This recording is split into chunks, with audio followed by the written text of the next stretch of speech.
You develop the project charter. You define what it is, what the business requirements are going to be, and you obtain approval to proceed to initiate a project. You develop the preliminary scope statement.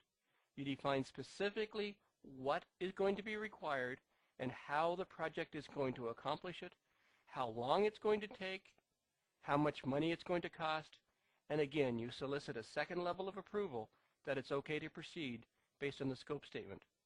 With that approval, we go on and we develop the project management plan.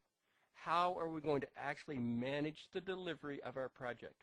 What is our strategy for scope management, for time management, for cost management, for quality management, for human resource management, and so on?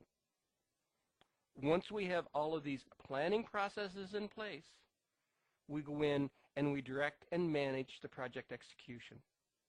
We ensure that the team is delivering the components of the project that combine to provide the results that satisfy the business requirements specified in the project's charter that address the specific scope statements stated in the project scope statement. Throughout the execution of the project, we, the project management team, will be monitoring and controlling the project work, ensuring that the project is progressing according to plan, ensuring that the project is on time, on budget, and taking the corrective actions to restore the project to being on time, on budget when there's deviations. Project integration management is integrated change control, ensuring that all changes in the project, however small, however large, are fully integrated into the total project picture. What impact does a change have on scope? What impact does a change have on cost? What impact does a change have on time, on risk, on human resources, on communications? And finally, the last step of project integration management as defined by the PMBOK guide is closing the project. Project integration management, the 9th of the PMBOK knowledge areas, is my closing module for this Nugget series on project management because it fully defines what it is we're going to do as project managers to successfully deliver a project. This is project management.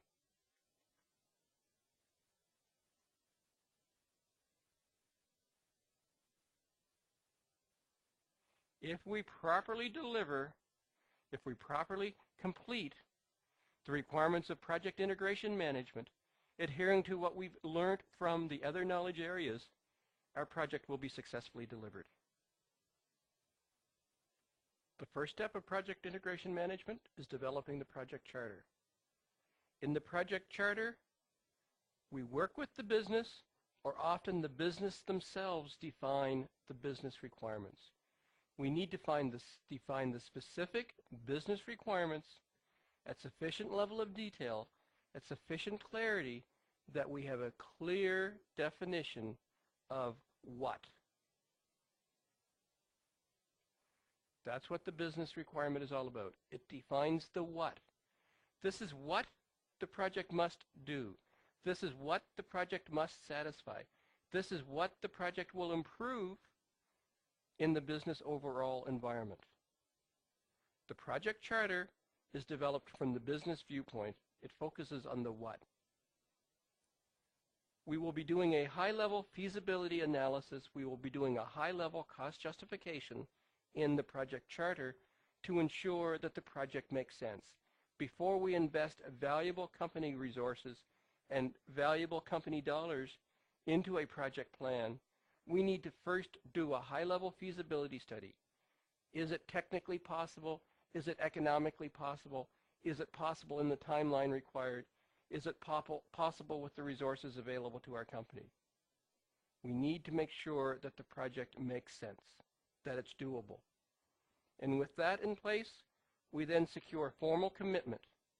We present the project charter to senior management, to business management, and say, this is what we believe is going to be accomplished.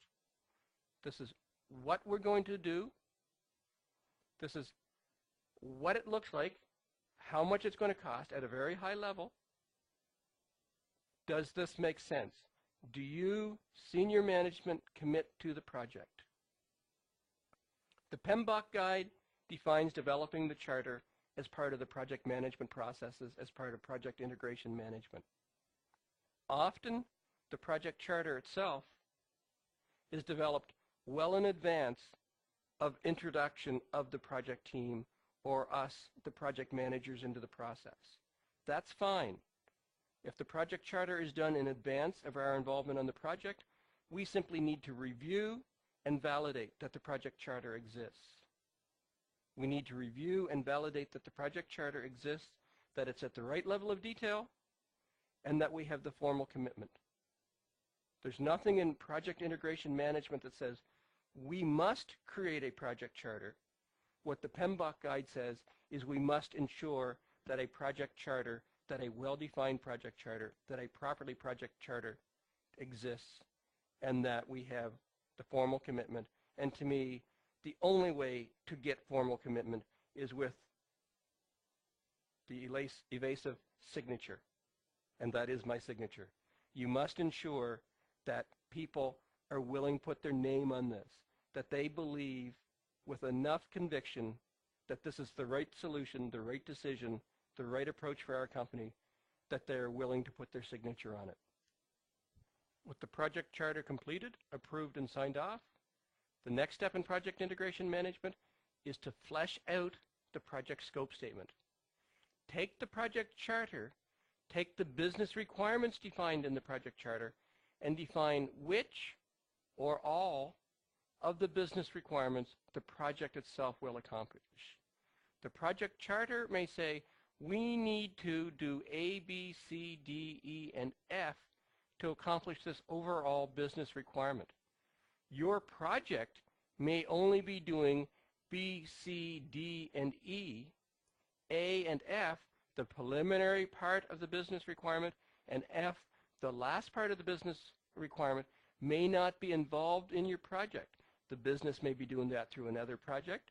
The business may be accomplishing that through ongoing operations. The business may be accomplishing that in other ways. Or you may have decided partway through the scoping process that the first and last steps are no longer required as you have more information. The preliminary scope statement defines what the project will accomplish. In essence, in my terminology, it defines what's in the box and what's not in the box. Our project scope statement, my project scope box. Everything inside that box, that's in scope. Or my terms, my problem. As a project manager, I have to address everything inside this box. Everything not in this box, not my problem. The preliminary scope statement is going to define the box, going to set the parameters, going to set the conditions, going to manage the expectations, is going to define what the project is going to accomplish. With the project scope statement well defined, we now know what we need to do. We know what our project is going to accomplish. We know what's in the box and not in the box. It's time to develop the project management plan. The project management plan provides the definitive statement of the project approach. It provides the definitive statement for how we're going to manage the scope for the project. What processes is the project team going to follow? What processes are we expecting the business to interact with the project team to ensure the scope is properly managed? We're going to define definitive processes for time management. What are our expectations for time management? How frequently will we get detailed time tracking reports from our team members? What format will those detailed time tracking documents be from the team members? What will the project management team do with it? How will the project plans be updated? How will the results be communicated? The same from cost. How will the project team be appraised of project costs? How much will be gathered from timesheets? How much will be gathered from the accounting system? What approval processes, what sign-off processes? How will all of the costs be accumulated? And how will the project team interact with accounting to manage the project budget? A key component to the project management plan is the quality management plan. What is the definition of quality? What is our quality expectations? What walkthroughs, what processes, what procedures will be followed? What is the quality acceptance process? Will the project be accepted with 0 faults, with no critical faults and 3 minor faults, with no critical faults and 20 minor faults? What is the quality process? What are the quality expectations? What are our human resources requirements? What team member? What team complement? When are the team members required? What are our expectations on the team members? How will the team members communicate? What are the standards and procedures for interhuman interaction within the project team? It's going to define our communications process. What information on what time frame will be communicated to what stakeholders? It's going to identify that you need to communicate weekly detailed status information to the project acceptor. It's going to identify that you need to provide summary project status information to key project stakeholders on a monthly basis. It's going to identify that you need to provide very high-level project information to the complete stakeholder community on a quarterly basis. It's going to define all of the approaches that you're going to use to manage and effectively disseminate project information to the stakeholder community. Absolutely critical is the definition of the risk management process. It's the identification: is this project risk averse, risk neutral, risk seeking? What are the key risks for the project? What strategies are we using to mitigate, to eliminate, to transfer, to avoid the risks? What's the contingency? What dollars? What time reserves are we putting in place to ensure that when risks happen on our project is not going to be a disaster, that our project is prepared for the risks? Proactivity. And finally, the project communications plan is going to define our approach for procurement. What needs to be procured? How are we going to procure it?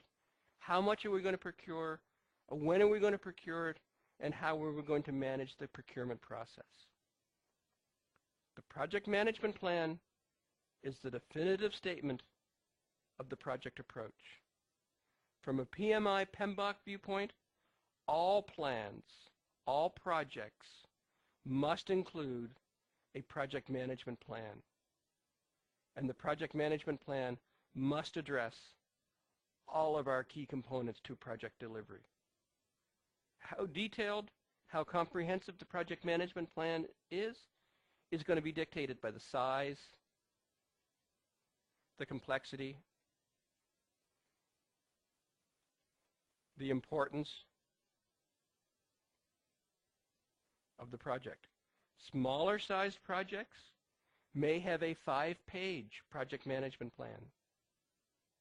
Larger projects may have a 25-page project management plan. Very large, very complex projects will not have so much a project management plan, but they will have a separate document that is the scope management plan. And they will have a separate document that is the time management plan, and a separate document that is the cost management plan, and on and on and on through each of the core components of our project management plan itself. The project management plan is critical. It provides the approach, the definition of how we're going to manage our project. The production of the project management plan completes the planning process for our project. Now we're into actually directing and managing the project execution. As discussed in the detailed nuggets, project execution is where the team members do the work to deliver the project itself. Our job as project managers during project execution is to facilitate the development of the project deliverables, to do what we can do as a project management team to eliminate the barriers, to ensure our team is working as productively as possible, to ensure that they are able to complete their job assignments. And we do that primarily by providing the appropriate project leadership. We support them, we encourage them, we facilitate, we do what we can do to ensure our team is able to execute the project, that our team is able to complete the project deliverables that are required to complete and satisfy the project scope statement, that are required to complete and satisfy the business requirements for which our project was undertaken. While the team is busy delivering the project execution, we, the project management team, are busy monitoring and controlling the project. In this activity, we manage the project. We manage that the project is on time. We manage that the project is delivering to budget. We manage that the project is delivering to the scope and only to the scope. We don't want to embellish. We don't want to gold plate. We want to ensure that we're delivering the scope and only the scope that's promised. We manage the human resource.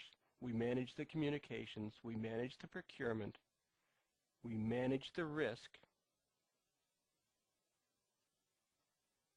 associated with the project to ensure that we understand where the project is and that we're taking the appropriate corrective actions to improve the project delivery situation, working with the business sponsors to ensure that any changes to time, to cost, to scope, the triple constraints, are being acted upon as a result of the facts that we are gathering during project delivery that is going to affect whether our project is on time, on budget, to scope, that risks are being identified, that risks are being dealt with, that risks are being eliminated, that your contingency is being used where appropriate, and the contingency is being applied to deal with the risks to again ensure that our project is delivering successfully, on time, on budget, to scope. A key facet to monitoring and controlling the project work is communicating. Communicate, communicate, communicate, and if you're not sure your message has been heard, communicate one or two more times. Ensure you have full, open, honest, effective, consistent, reliable. How many more terms do I need to throw in there? Communication.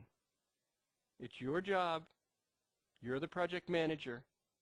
We need to ensure that all stakeholders, that our sponsor, that our line managers, that our senior managers are aware of the project status, are aware of the project issues, are aware of the project risks, so that they can help us successfully deliver our project.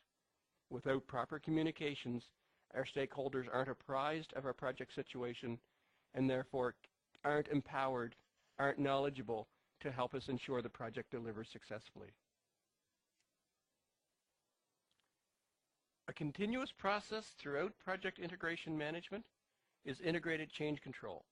Integrated change control will begin literally on day 0 or maybe day 1 of your project and will continue until day finished on your project. Integrated change control is all about managing all. How many times do I have to underline all to make sure that the importance is noted? That all project changes are managed. You need to have a process for managing the small changes so that it's not considered to be a bureaucratic nightmare, and you need to have process for managing the big changes to ensure that all project changes are properly managed. That no changes to any approved, signed off project condition happens without proper integrated change management. If you have to change the color and the color has been approved and signed off, you must go through change control. If you have to add functionality that is not in the original scope, you need to go through change control.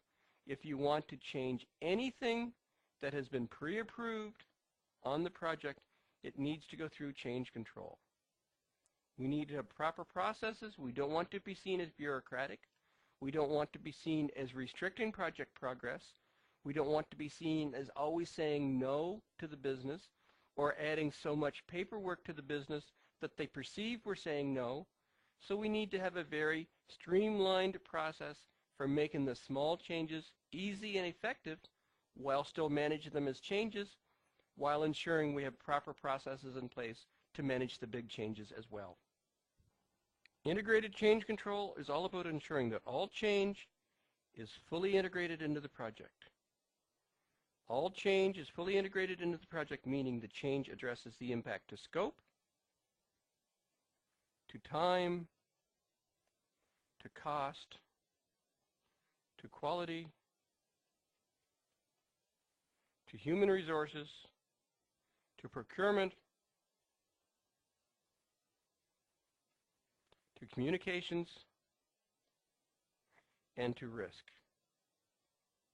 So each change, small or big, needs to be reviewed to determine the impact it has on the scope, on the time, on the cost, on the quality, and so on. Once you determine the fully integrated change, you're going to document that. You're going to present that, and you're going to get approval. Through approval, you have effectively integrated the change into the project. You have effectively changed the project baseline. So the new project time, the new project cost has been changed, positive or negative, depending on whether the change is adding or removing from project definition, has been changed so it has a new project baseline. You have a new yardstick against which the project will be measured. You have a new yardstick you're going to use to measure, again, whether your project is on time or on budget. Integrated change control ensures that all change is properly integrated, all components to the project are addressed, it is documented, it is approved, and your project baseline is augmented to include the change. The last step to project integration management is closing the project. Unfortunately, often many projects never get properly closed, or if they do, they only address the first component, which is the administrative component. The physical closing of the books in your company that the project is complete. A key component to administrative closure is final acceptance.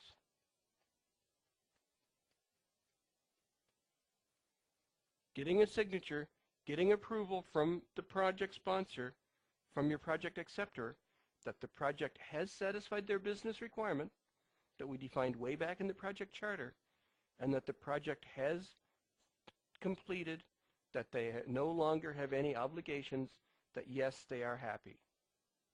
If closure happens at all, often it is just the pure administrative closure. Proper project closure, as defined by the PMBOK guide, is much more than that. It will go on to include proper contract closure. If you have procurement aspects open in your project, it's ensuring that all procurement aspects are closed, that the contracts are closed with your suppliers and your vendors, that property is returned, that payments are made, that holdbacks and warranties are properly applied, that all the terms and conditions for your external third-party procurement are properly closed off and finalized for your project. The two components to closing a project that unfortunately often never get properly addressed are probably the two most important components. The first of these is archiving of the project assets. Your project has produced a lot of materials, a lot of working papers, a lot of interim documentation. A lot of work has been done into producing the final product and getting the final acceptance, and that work all resulted in project artifacts, project assets. As part of proper project closure, these artifacts, these assets should be archived, put into some kind of, I'm going to use the word permanent storage, that is going to allow future projects, future members of your organizations to go back and say, hey, that project that Steve did 2 years ago, it produced a system test plan. I hear that was a really good system test plan. I'd like to get a copy of it. Without proper archival of the project assets, no one has a clue where that system test plan will be. And again, yet another project in your company is starting out with a blank piece of paper as opposed to having a tried, proven, reliable, quality asset that they can reuse and reapply.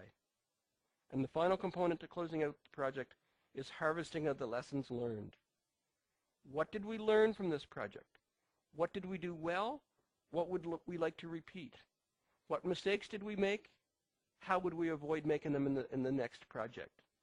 Harvesting of the lessons learned and distributing those lessons learned throughout your organization is vital to ensure your project management processes and your organization in general progress and improve. You need to share. You need to improve. You need to add professionalism to the project management processes in your company. This nugget concludes this series on project management and preparing for the PMP exam. I've selected project integration management as the final nugget because it summarizes what project management is all about.